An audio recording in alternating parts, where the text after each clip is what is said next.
And hi there, it's Take Two with Jerry and Debbie on EWTN Radio. Great to have you with us. I'm Jerry Usher along with Debbie Georgiani and you. And we always emphasize the you part, Debbie, because our listeners are the ones who drive the show, who make it what it is every day. Very true, morning. Jerry. Good morning to you, Deb.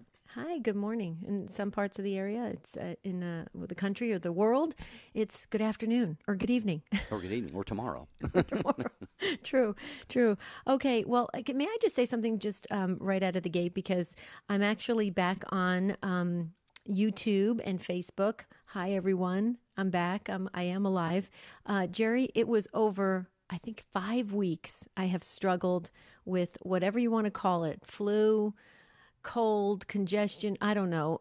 I have no idea what it was, but 5 weeks. So I just want to say to the Take Two family, I know that some of you had vacation plans to come out to Arizona over the holidays, and you wanted to get together, and I wasn't able to do that. I wasn't even able to really respond that well on email.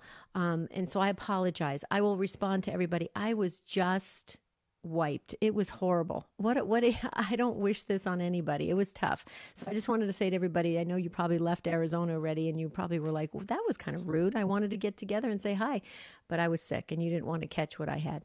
But now I'm somewhat, I don't want to even say it, Jerry. I don't want to do it, but I actually am starting to feel better today. Good. Just in time for a weekend. Right. But boy, was it tough. Were you sick over the holidays? No, I've been pretty healthy for the holidays and even before that. So I thank God for that. Yeah, I've kind of avoided some of the stuff that was going around. Oh, it's just nasty. It's just tough, and especially when it's around the holidays. And everybody wants to get together. It's really tough. It's a tough time to get sick. So thanks everybody for the prayers. Really appreciate it. Just want to let you know I'm going to catch up this weekend on email and just say thank you for wanting to get together. That's so kind of all of you. Jerry, this is our part 2. On Tuesday, we decided to do a part 2 of this very, very healthy discussion, I think, we're having on legalized marijuana. And I think, it deserves a definite additional hour, or maybe even a few hours, to really flesh this out and figure out where we stand on this.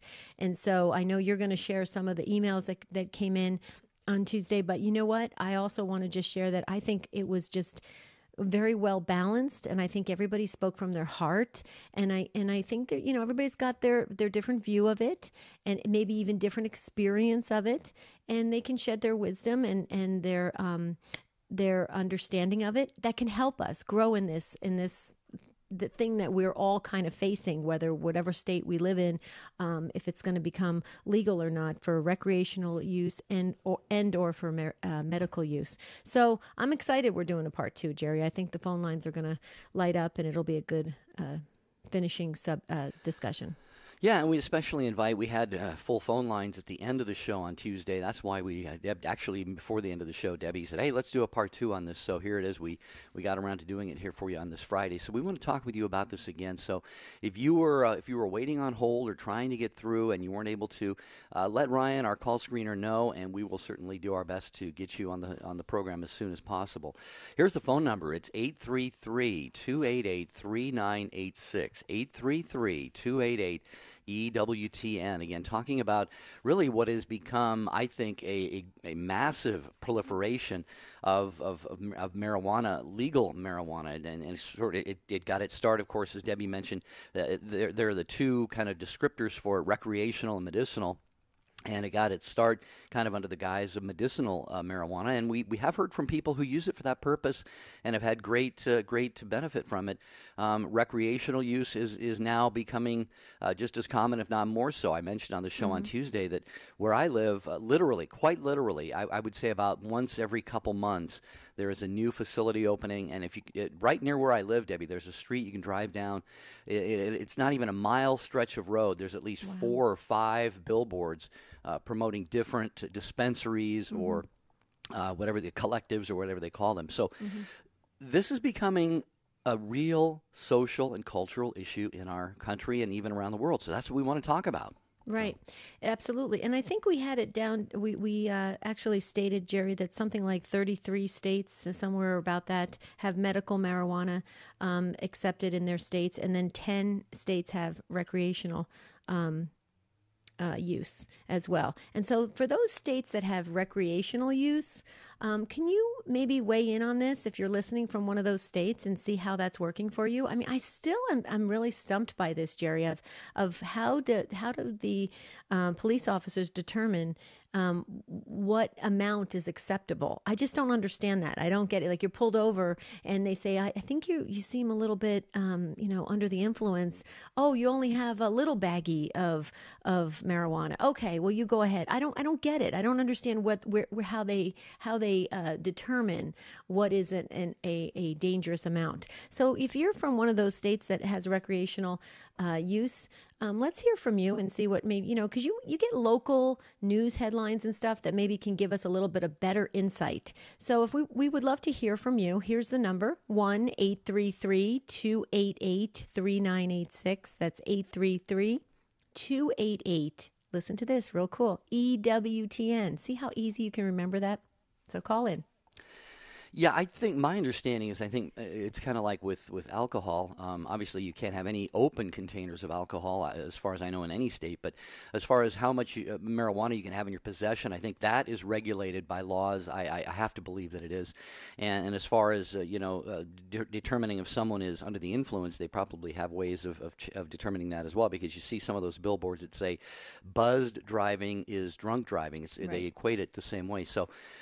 Debbie and I are not here to say, thumbs up, thumbs down. We have had a show with Jesse Romero, and we were pretty clear on that show that marijuana is a danger. It could be definitely a gateway drug to a lot of other drugs, and bring a lot of other problems as well.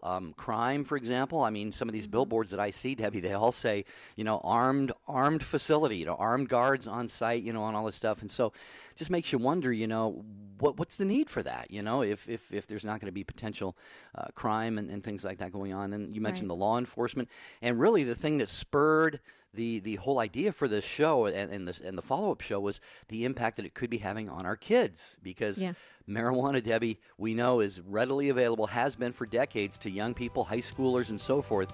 And now that it's in edibles and all, 100 different kinds of forms and on every street corner, love to hear from parents to see if your kids are being maybe adversely impacted or gaining access to this. So let us hear from you. We're going to get to your phone calls on Take Two with Jerry and Debbie, so please stay with us.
We're so glad you're with us on Take Two with Jerry and Debbie, and we're doing a part 2 to our show on has the widespread legalization of marijuana negatively impacted your children or yourself or your community or your state.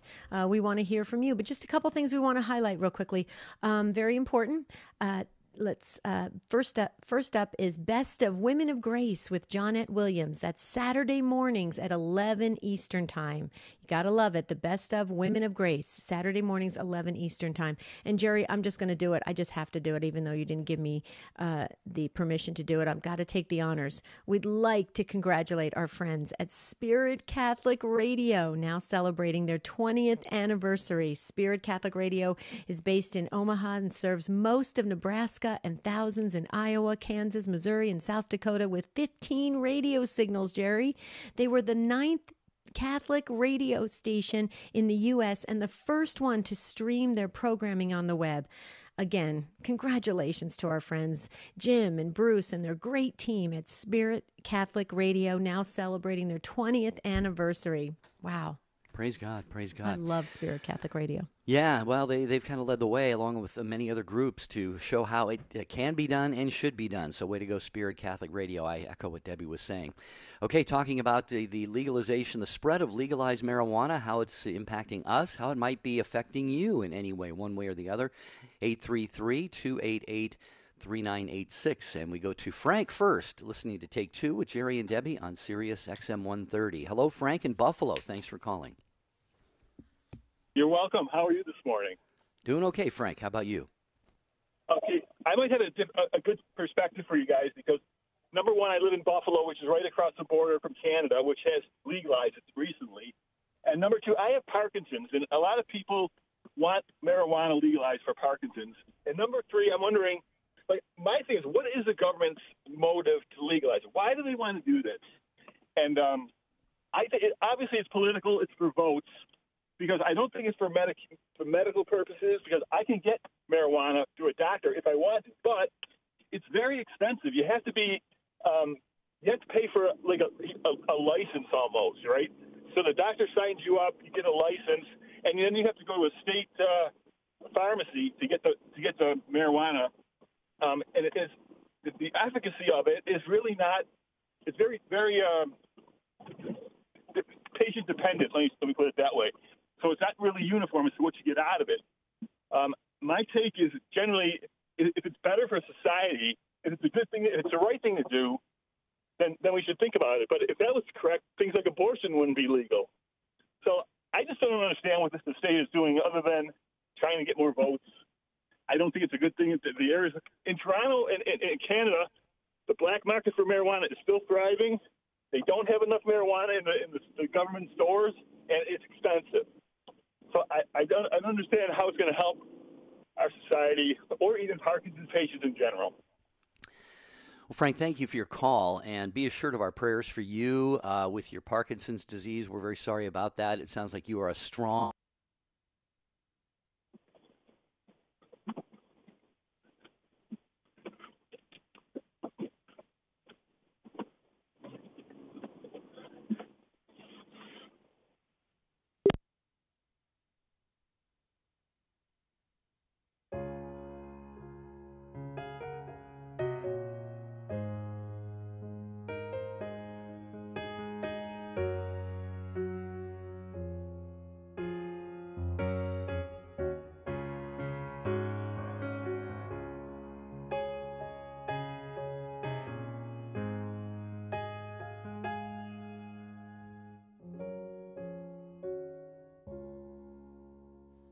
Okay.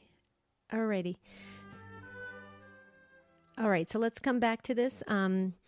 Let's see what we have to. Let's talk about this a little bit. Frank was talking from Buffalo, New York, about this. You know, what is the motive from the government and to make this so popular, if you will. Personally, I think it has a lot to do with it's money driven. I do agree, Frank. I think you just dropped, but I hope you're still listening. That it has a lot to do with, the idea that you talked about the votes, Frank, and that's so true. But don't you feel like everything is driven like that right now. I mean, it's so vote driven with so many things. I think there needs to be a lot more research done to help us understand what is really the long-term effects of using marijuana. I mean, we know that it kills off brain cells. I mean, we've heard that. One of my family members very close to me struggled with it it was a hard path that he went through, and it was a gateway drug for him. And I don't think it did him any benefits. I don't think it helped him at all. I mean, in the short term, yes, it relieved him from some of the pain he was going through, emotional pain. But in the long term, I think it's done just horrific effects to him. So I don't think that, I think there needs to be a study about it. I think it's a safety issue as well for all of us. And we have to go into it with eyes wide open, especially if we're going to adopt it as something we use, medically, yes, but recreationally for sure. Okay. Okay. So let me, real quickly, Jerry, do you have anything to say about that? Are you there, Jerry? Okay. Am I with you? Yeah, you're with us now, Jerry. Hi. Okay. I was just Sorry saying about that. yeah, what happened? Well, I won't mention the name of my service provider so as to not embarrass them, but they have a truck parked across the street and they're doing some work, and I just lost all internet to my house. So. Oh my goodness. Okay. Well, yeah, because I was interested in your comments back to Frank. What I just said, I don't know if you heard what I said, but I just feel like it's money driven. Yes, everything right now is votes driven, but I also think there needs to be some long-term studies on this, because this is frightening. We don't know what this is doing to the brain and everything on a long term. And I shared that I have a family member that went through it, and it was a gateway drug, and I don't think it benefited him at all. In the short term, yes, it may have relieved some of his emotional pain, I guess, but in the long term, I don't think it benefited him for his growth, his emotional growth and everything. What do you think, Jerry? What's your thoughts on that? Well, I had some beautiful and eloquent thoughts that I was sharing before I realized that I was not on the air anymore. Okay. But what I was saying, I heard Frank mention politics. I think absolutely getting votes is a big part of this. But I think it gets back to the money again. I made the comment before I realized I was disconnected that, you're hearing about the states, getting tens or hundreds of millions of dollars, in returns for, on the taxes for the sales. And so money is really a big part of it. They're talking about probably just like, with lotto and gambling and all this stuff, just saying, all those stuff is going to go to all these great causes, kids and education and helping the poor and all this stuff. And oftentimes that doesn't really happen. That's really a separate question altogether. But, I agree with you. I don't know. I think my final comment was that I don't think that I don't know. I don't know that the benefits are anywhere near what the costs are on this. So. Right. Well, Frank, I know you had to drop off, but again, I just wanted to echo what Jerry said. We're praying for you and your Parkinson's. I mean, that's a really tough thing to manage and to live with. So just wanted you to know that the Take Two family is praying all around you, so that you can have your endurance and strength and keep up the great work that you're doing. And so thank you, Frank, so very much for the call.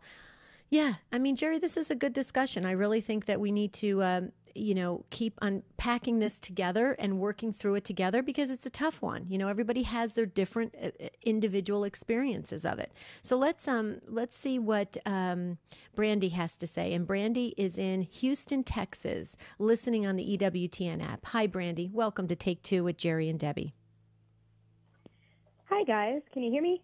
Yes, perfectly. Thank you. Okay, hi. I just wanted to call because obviously it is not legal in Texas, and I used to live in an area where it was for a time. I have limited experience with it in the past and everything. But what I wanted to say was I think possibly we might want to tone down a bit our criticism of marijuana. I mean, I understand a lot of people have serious issues with it, and it can be a problem for them.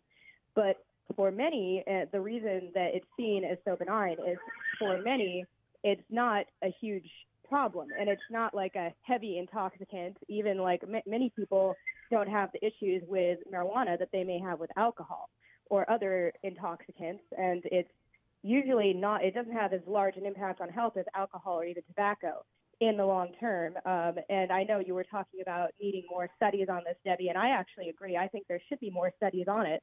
And I think the reason that there isn't is because potentially it may not be as harmful as some of these other things that are more widely available in society. I'm not saying everyone should use it or that everyone is, it should be available to every single person. It definitely should not be available to people who are not legal adults, and people should definitely not be driving while under the influence of it.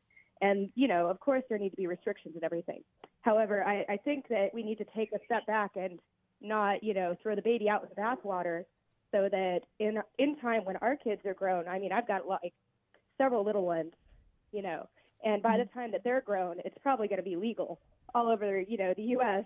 And I would rather arm them with proper information so that if or when they come in contact, they don't flip out, or they don't think that mom was being, a little overprotective and overzealous, and then think that, all bets are off and everything's cool, and they go crazy with it, Right. Mm-hmm. Oh, yeah. And Brandy, I hope you don't think that when we're having this discussion, if you listen to part one as well, I hope you don't think we were taking some kind of moral high ground on it. We really are just trying to explore it from every angle. So, I mean, in my case with my family member, it was really traumatic for all of us. And it was hard for all of us. And it started, unfortunately, with marijuana. So in my case, I mean, that's my best experience or example of it. But I hope you don't think that. I mean, we're really trying to, I agree, we're trying to get to an angle of it that we can better understand it and equip our kids better to understand it. But I like what you had to say about the fact that, if we get these studies in and we understand it better, then you're able to teach your children the pros and the cons of it. And they're able to enter, they're able to be exposed to it, because they will be, obviously, if the trend keeps going the way it's going, they're going to be exposed to it. And then they're going to be able to make good decisions for themselves. They're not going to feel so like it's a taboo that everybody tries it, all these strange things. So I agree with that we need, but I think we're getting mixed information, because every time I look on the internet, I don't know when was the last time you've done a search on it, but I mean, there's probably 5 things a day that come up that it's against it, and then some are for it, and it's really quite confusing, especially if you're trying to raise kids. I mean, I'm kind of glad I'm done with the kid raising time, but how do you navigate that, Brandy? Because that's tough. My little ones are still pretty little, so I haven't had to deal with this issue with them yet, but I can see it coming, because I'm feeling like it's going to go the direction where it's going to be legal all over the place. So what I'm just hoping to do is just keep an eye out on, as you said, any further studies that come out, and I'm sure there will be, because, it's just going to keep proliferating and everything. And right. I hope that I can try to give them good information about everything and help them make good decisions, so that, they don't just go absolutely nuts. It's like if some people with families that are very strict with alcohol, their kids then like go nuts when they get to college, because they're like, oh, hey, look at this is great. Right. Instead of like responsible introduction to these things, so Mm-hmm. it's, I feel like, a little bit, not like, hey kids, go nuts in my house, but like a little bit of information before they enter into the wider culture that doesn't care as much about, morality, right, or, whether it's totally wise to just let go in that way, Mm-hmm. Well, you just arm them to make better decisions. Right. And you just said something that triggered a childhood memory for me. And Jerry, if I could just say this real quickly, Brandy, you make a really good point. I grew up in a family with there's 6 kids, and then of course my parents. And my parents had a downstairs basement where they would entertain their friends, because they were golfers. And then after golf, they'd all come over to the house. And my dad and mom had a fully stocked bar downstairs in the basement. And it was fully stocked, and we grew up seeing that.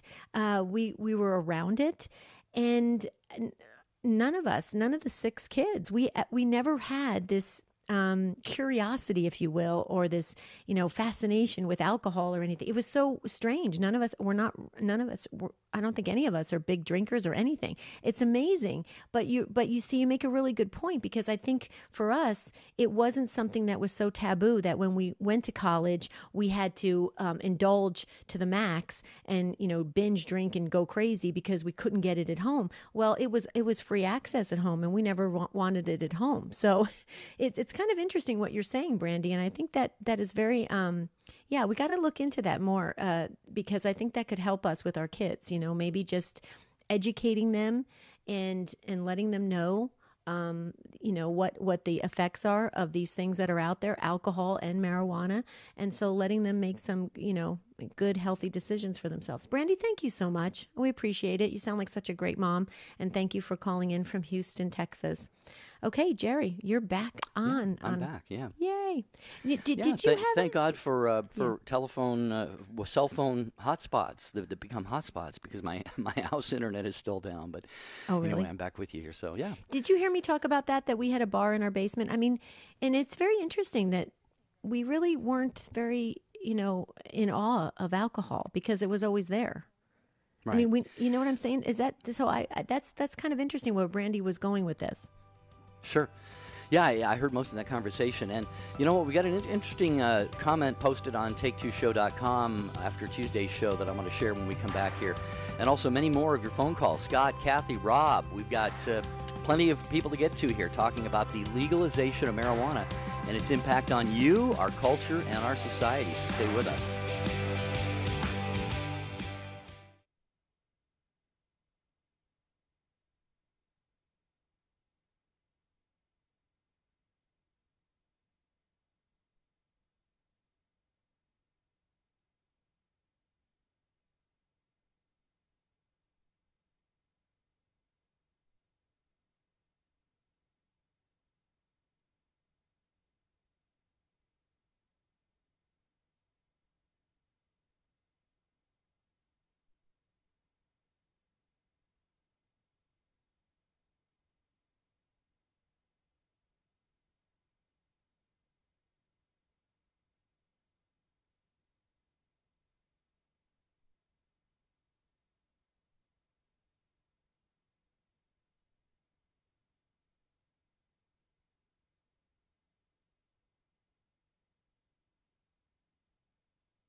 Glad you're with us on this Friday broadcast of Take Two with Jerry and Debbie on EWTN Radio. Thanks as always to the show team, Rich, Jeff, and Ryan, the big three who help us out, producing, doing social media, call screening, and the affiliates for carrying the program, and you for listening and calling in and driving the show with your takes, your social media comments, your emails, and your website comments. And speaking of that, you can post a comment at take2show.com.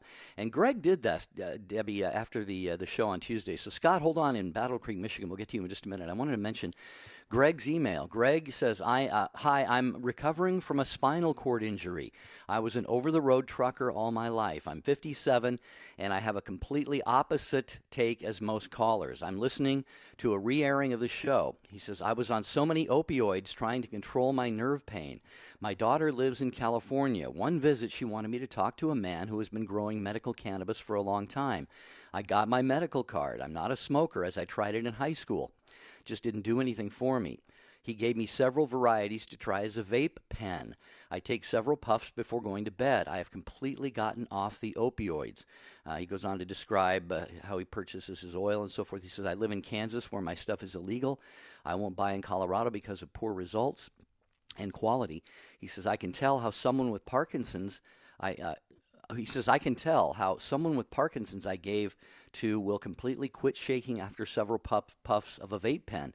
He thanked me that he could finally write a check and eat in a restaurant because it was impossible because of his shaking. So that's a little bit of a different take from Greg. And, of course, Frank, our first caller, was a gentleman with Parkinson's and took a different view than this, Debbie. So I think it shows that I think there are people who are legitimately seeking assistance wherever they can find it. Right. And some of them, are finding it acceptable to go ahead and go down this Right. route. But it sounds very, that you just said that was from an email from Greg?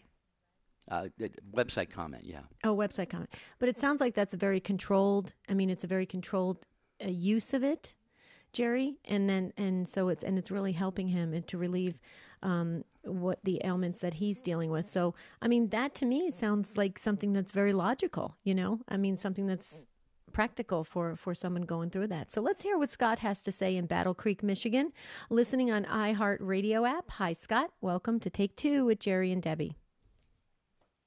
Good afternoon. How are you doing today? Doing well, Scott. How are you? Good. Well, I'm doing fine. And I just want to say in Michigan, they just legalized marijuana. And, I'm not a proponent of it. While I do agree that there is medical necessities for it in certain cases, as far as recreational use goes, I'm just not for it. And I'm a former pot smoker from years ago in my youth. So I've been living both sides of the coin here. I just, they're going to be opening up these large restaurants that are selling out so they can make room for a dispensary. And the traffic in and out, the in-your-face culture we get nowadays and stuff, I just don't want to be exposed to it or have my family exposed to it on a recreational basis. Right. Yeah, and Scott, your point, I think, is very to the point of the conversation. And we've heard some comments. We just read that comment from Greg about how he uses it for medicinal purposes. And you're mentioning recreational. And I would say that it's kind of the old incremental approach, if you will. First of all, it was put forth as, hey, this is going to have great benefits, on a medicinal level. And maybe it is. Maybe it is for a lot of people. And praise God if it is. But then all of a sudden the door is open. And once that door is open, then recreational use comes in, and then it becomes widespread and gets to the point that we were really wanting to, talk about this show on this show, and that is, how it's affecting families and our kids and our youth and so forth. And you know what, Debbie, what comes to mind is with things like birth control and abortion, they're always put forth as, well, we need it for the extreme case. We need it for this, right, and only this. It's not going to go beyond this. Rape and incest, you can have abortion. All of a sudden, then it's abortion on demand. So it's kind of like the incremental approach. And once that door is open and the horse is out, it's sometimes hard to get the horse back in the barn. Does that ring true at all to you, Deb, or Scott, either one? Oh, yeah, definitely. For me, what do you think, Scott? Yeah, I agree with that 100%. And one of the things that I was thinking about is that the ones that want the proponents of it, saying, well, it's better than alcohol and it doesn't have all those negative effects that alcohol does. But I do know that those that do smoke marijuana, their inhibitions are lower just like alcohol does. Their judgment is impaired just like alcohol. It's just it may have different health effects on the body, but those inhibitions and those decision-making processes that are reduced because of it create a lot of the same conditions that we have today with alcohol and the troubles we have with that. Mm-hmm. Yeah.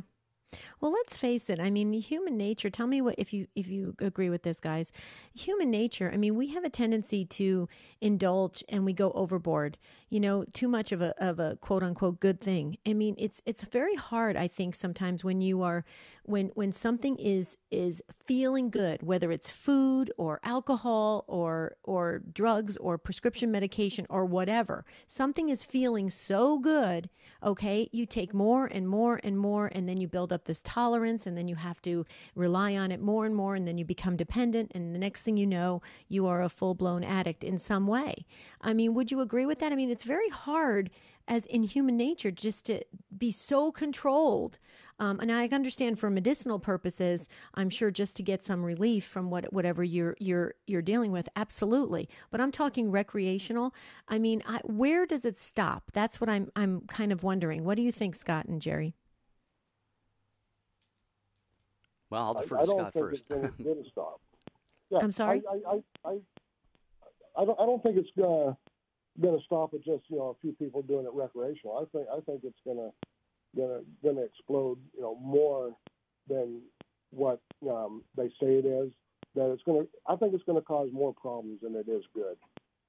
The recreational side of it. Mm-hmm. Yeah. Yeah, a lot remains to be seen, Scott.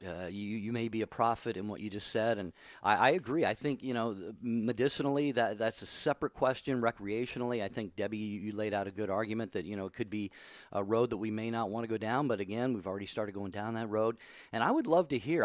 For example, from anybody listening who has experienced this from, say, a law enforcement standpoint, or it looks like we have we did have a landlady on the line, and I think she dropped off, who had a no smoking policy, and some of the tenants were violating that. But just to see where and how this might be impacting different sectors of our society. So, Scott, thank you so much for sharing your own experience, that you had that experience of smoking pot when you were in high school, like many of us did, and but you're not for legalization now. Appreciate that, Scott, very much. Yeah, well, I mean, Jerry, let's throw this out there. I mean, are we going to, you go to social events, okay? And we go to social events, and there's always, beer and wine there and alcohol. Okay, so that's kind of, everybody's accepted that. Is there going to come a time when we walk into a social event and there's beer and wine and hard liquor, and then you go to another table and there's marijuana? I mean, is that going to happen? I mean, we think about it. I mean, are we going to get to that point where it's so accepted that it just becomes something that we just all do because that's what we socially do? To me, I think I don't know. It just doesn't feel, it doesn't feel right. What do you think about that? Well, I think that's probably almost inevitable, because I remember when I was about 18 or 19, and I had a friend whose house I would go over to. I think it was a coworker, and you would go in. You know how some people have a little candy dish on the dining room, on the coffee table or whatever, mm-hmm. and there was just this bowl with buds of pot in there, and a bong sitting there. And it was just like you walked in, like you grabbed a handful of M&Ms. Instead you just grab a bud or whatever you call them, and pop it in the bong, and pretty soon you're high. So even back then, decades before there was any even thought of it ever being legal for recreational use. So right. I think it's probably inevitable that what you're saying is going to happen. And who knows? I mean, you go to a party and you say, oh, those cookies look really good, and you down a couple of those cookies, you find out that they've been made with marijuana, and you didn't know that. And plus, other people on Tuesday, remember, Deb, were talking about, where is the marijuana coming from, and is it being altered, is it being laced, and someone even made the point that some of the more insidious growers of marijuana actually do spiritual things to it, which is very possible. Like cast spells on it and things mm-hmm. like this. So, I mean, we're talking about some potentially very dangerous things that we really have to at least have a conversation about, and that's what we're trying to do. Yep. Hope it's well-rounded for you. So let's see what Kathy has to say in Buffalo, New York, on the Station of the Cross. Hi, Kathy. Thanks for waiting, and welcome.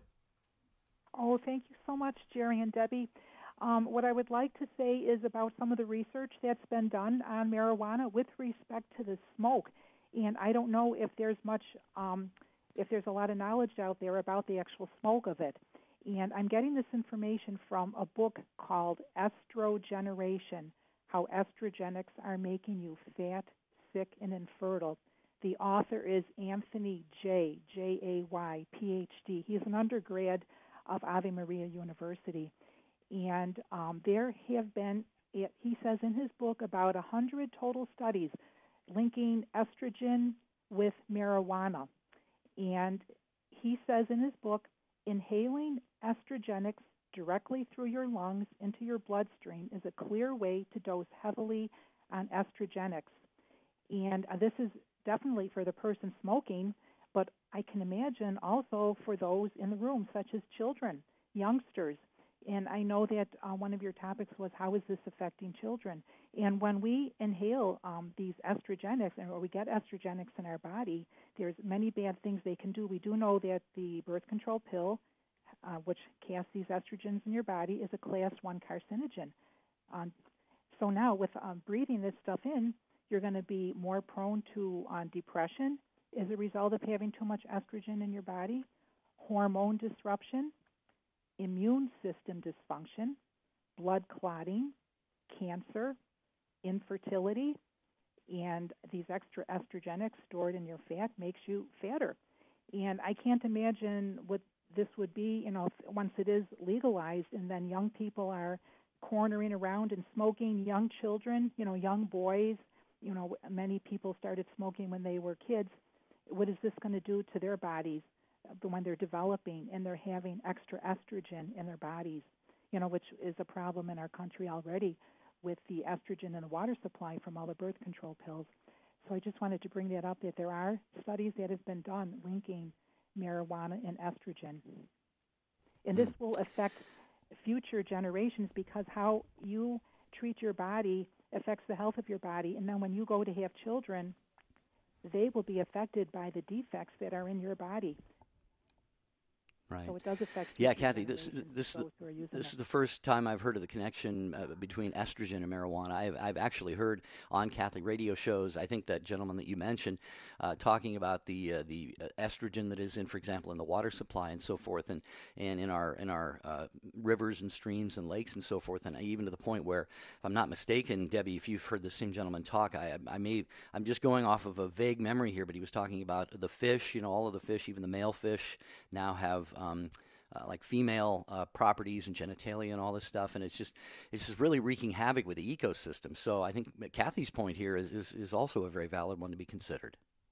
Well, see, this is what we all have to research and understand. And Kathy, you're doing that. And I think that needs to be available for all of us. So thank you for sharing that with us, because we need to make good decisions, especially if we're going to say, hey, yeah, I'm voting for it or I'm not voting for it or whatever. And we want to get all the facts. And Kathy, you bringing that out really helps us. So thank you so very, very much, because, it seems like it's harmless. It seems like it's so benign, because it's been around for so long. And you've heard of, I guess there's those, you were talking about bongs, Jerry, and hookah pipes and all those things. And everybody goes, oh, it's been around for centuries. They've done it for so long. But really, it's having these really profound effects that are negative on our bodies and for future generations. So I think that's, Kathy, I'm glad you shared that today. Thank you so very much. Yeah, and folks, don't forget, when you're looking for items to build up your faith, EWTN Religious Catalog is the first place you should go, EWTNRC.com on the web.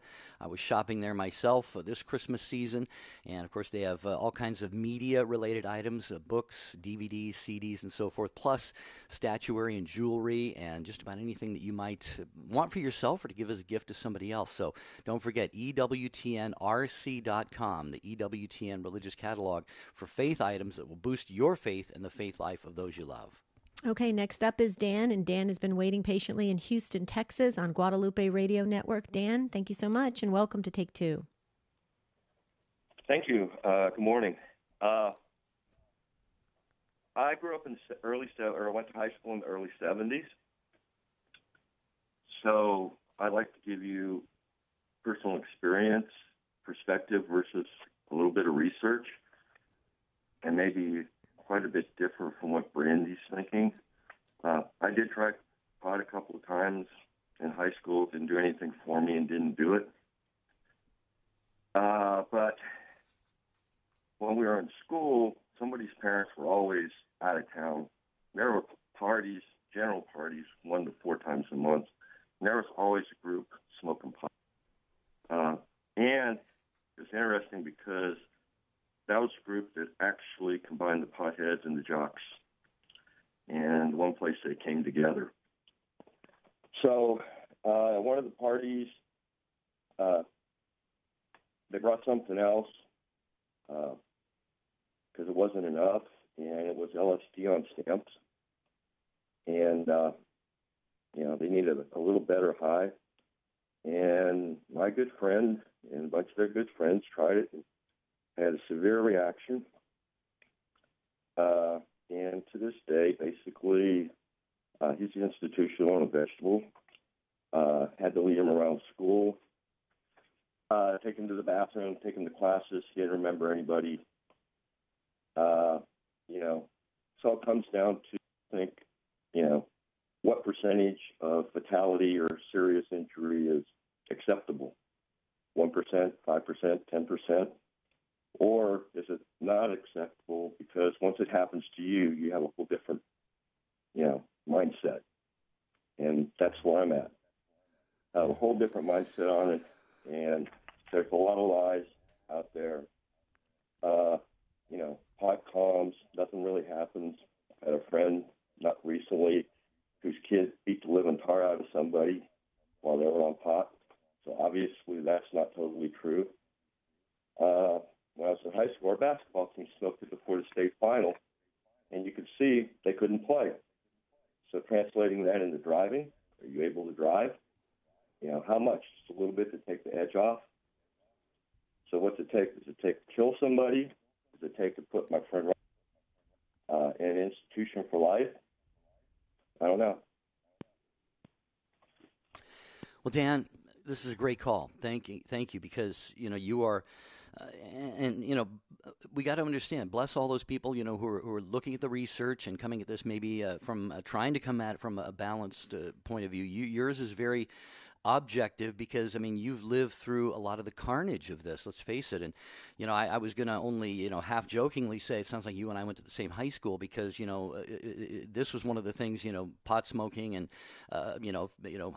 hooking up with girls and stuff. These were some of the few things that brought together the potheads and the jocks, and everybody was kind of coming together over things like this. But your own experiences, these are hard things, Dan, that you can hear it in your voice. Debbie, I can hear it in Dan's voice. You have been marked for life by these experiences, Dan, and so you have got a perspective on this that I think absolutely needs to be heard. It needs to be in the conversation, Debbie. I'm sure you'd agree with this because these are this poor young man who now is just institutionalized and will never live the life that God intended for him to live, and young people who are dying of this, and just the effects of this, we have to take into consideration when we're talking about this. Yeah. Well, Dan, your story that you were sharing is similar to the experience that I had with my family member, and that's exactly what happened. The marijuana wasn't enough, and then they had to go for a bigger high or whatever, and that's when you get into trouble, and that's when the danger occurs and can really harm somebody. And in this situation with that classmate of yours for life. And and you're speaking from an actual real life personal experience. So I don't think we can refute that or argue that. This is real life circumstances, and that's what I think we all need to make sure we process when we are thinking about this, especially I believe when we go to make a decision on this for our state or for our community, because we have to know everybody's circumstances and weigh it out and see what's really going to be best for the majority of people. And Dan, so I just thank you. I'm sorry you had to go through all that, and your friend did as well, and still does. But I'm happy you shared it today with all of us, because we need to hear these stories, as hard as they are. We need to hear them. So thank you, Dan. You're welcome. You understand? He's in his 60s, and it happened only one time. This wasn't the last. One Ellis, one time to the party. Wow. Yep. Wow. Yeah, that's. Yeah. And he's what was that last comment? Yeah. Yeah, like I said, the life that God created him to have, was only partially realized, and it's unfortunate. And I know there are a lot of people who would say, that happened to him, but it's so rare. Well, like you said, Dan, how many times does it have to happen before we acknowledge it and realize the tragedy of it? So thank you, Dan, for your call. We appreciate that so much. Ernie in Denver, Colorado, listening on Catholic Radio Network. You're next on Take Two with Jerry and Debbie. Okay, there we go. Hey, Ernie, welcome to the program. Yeah. Mm-hmm. Thank you. So you asked for a police officer perspective. So I've been wearing a badge for Denver PD in Colorado for 35 plus years. Majority of that has been, as an undercover narc, and at each stage of promotion, going back and actually supervising, managing task forces. But what's unique to this whole thing was I've been involved in the marijuana issue, representing chiefs and sheriffs throughout the state when we started seeing an explosion of brick and mortar dispensaries opening up illegally, selling medical marijuana. So I've been listening to probably the past 6 or 7 callers in the dialogue, and I just want to kind of throw out a couple of different perspectives from our little Petri experiment here in Denver, and primarily state of Colorado. Number one is we got about 2.5 minutes, marijuana. Ernie. Sorry. Okay. Yeah, I've got about basically 2.5 it's minutes. a stronger marijuana. We have concentrates that are being used. We have an explosion of addictions and dependencies with youth that have upwards of 250% increases over the last 5 years. You mentioned that there's accidents. Yes, there's definitely an increase in accidents with people under the influence of marijuana. We've had businesses leave because they can't hire employees that want to stay sober during the day. They have to smoke a bowl to operate their lives on a daily basis.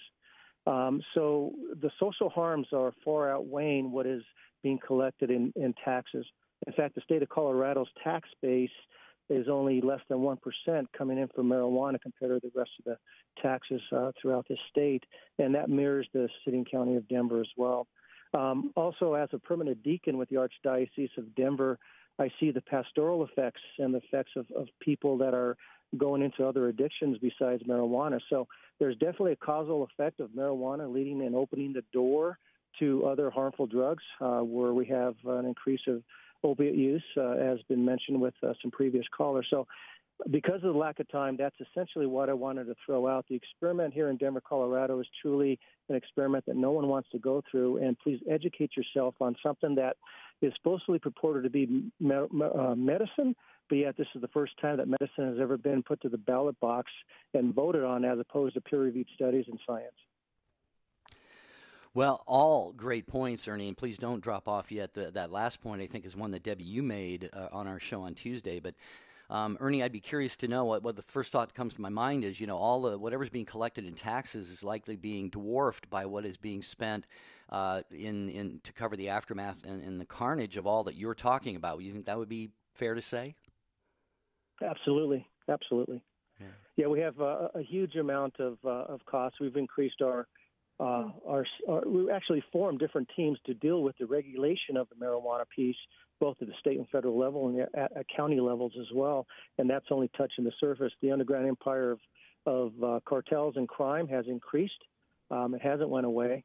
And yes, the arguments for marijuana legalization, whether it's medical or marijuana, they're one and the same, are all false dichotomies. It's not a benign drug anymore. The addictions are huge. Dependencies are huge. And we have black market that's exploding because of it. Well, I have to just tell you something, Ernie. After we get done with this show, I'm going to thank God, because on Tuesday and this morning when we started the show, I prayed to God that somebody from Colorado would call in who has a real keen sense on what's happening and is involved in it. And, you answered that. And I just want to say thank you so very much, because I live in Arizona and we've heard, the news headlines of what's happening. And it's really unfortunate. And I don't think anybody wants to go through that, but you're living through that and you're working through that. And I just want to say thank you for the work you do. Be safe, protecting all of us. Thank you for that. And also thank you for your vocation as a deacon. And most importantly for today, thank you for calling in and educating us, because we need to hear this. Even as hard as it is to hear, we need to hear the facts. So thank you so much, Ernie. Thank you. Yeah, and the others that we are praise just... the Lord.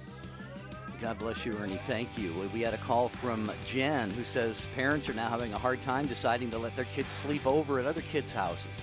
Karen is from the Netherlands. She says where marijuana is legal, she says it's wrecking families. So a lot has been said on these two shows, Debbie, Tuesday and today, and maybe we'll have to take another look at this on the air sometime in the near future.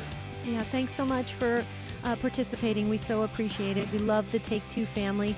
Continue to pray. Let's pray more at gmail.com if you want to get in on the 2019 challenge.